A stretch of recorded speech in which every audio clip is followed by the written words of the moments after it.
When it never gave the weekend, but you insist on taking your brain there, okay? Because you don't know your lock terms. Let's break them down. So, in the lock community, you have the people who get frequent retwists in their hair. They probably go every, I wouldn't say week because that's not healthy, but every maybe 2 weeks, maybe once a month to get their retwist done.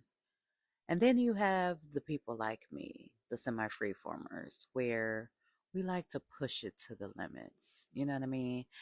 We might go 3 months without a retwist. You know what I mean? Then you have our cousins, the freeformers. And those, yeah, think of the weekend, think of Jay-Z before he tightened up. They don't give a fuck. They're going to let that hair do the Lord's work.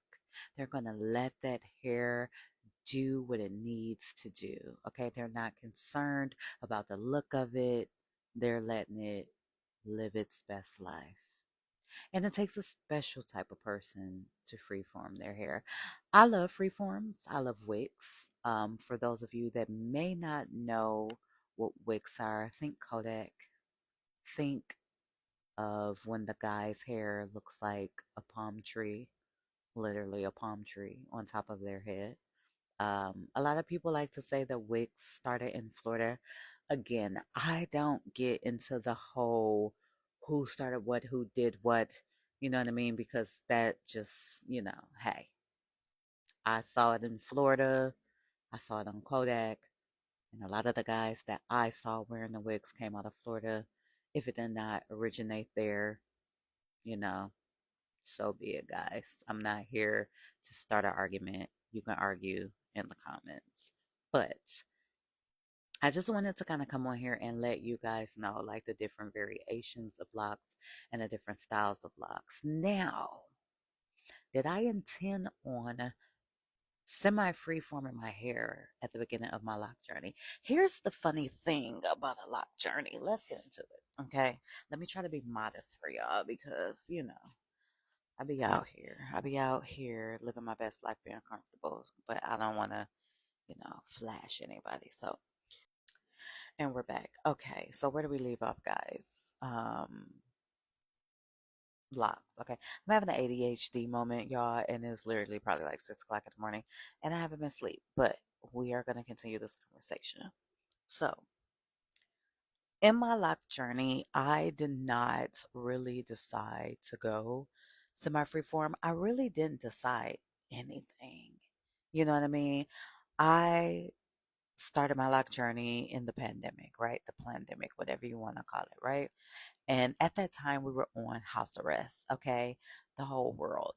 And so when you're on house arrest, you're like, okay, well, ain't nobody looking at me. I ain't looking at nobody. Like, we all finna die anyway. Okay, because that's literally what we was thinking. They may not tell you, but that's what we was thinking.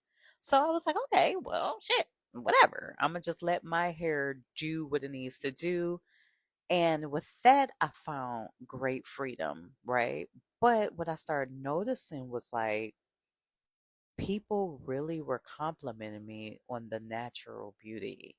You get what I'm saying? Now here I am, okay, wearing weave, okay, bust downs, okay, from dollar store weave to the bundles, okay. It didn't matter to me. I was gonna weave it up, especially with me being a licensed cosmetologist. Baby, I had every hairstyle known to man. But in my natural state, that's when people I felt like really saw me. Like, oh my God, like you're so pretty. And was I doing it for the clout? Was I doing it to, get the validation? No. But it just caught me off guard that people were like, oh, you know what I mean? Like, you look nice. So I was like, thank you, thank you.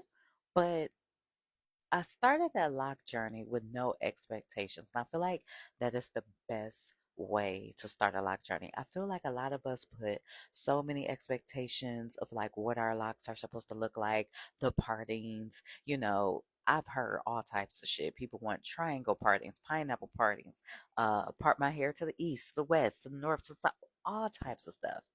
When in reality, that hair is going to do what it wants to do. You can ask for those pineapple parts, those triangle parts.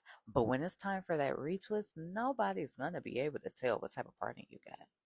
All they're going to see is this bush. You see that right there? Yeah.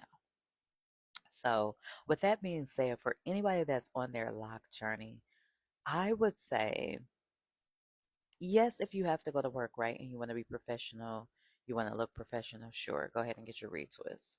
Don't over twist your hairs. I would say maybe get a retwist once a month. Plan for some styles in between, whether you're male or female, to just kind of like tighten up your look.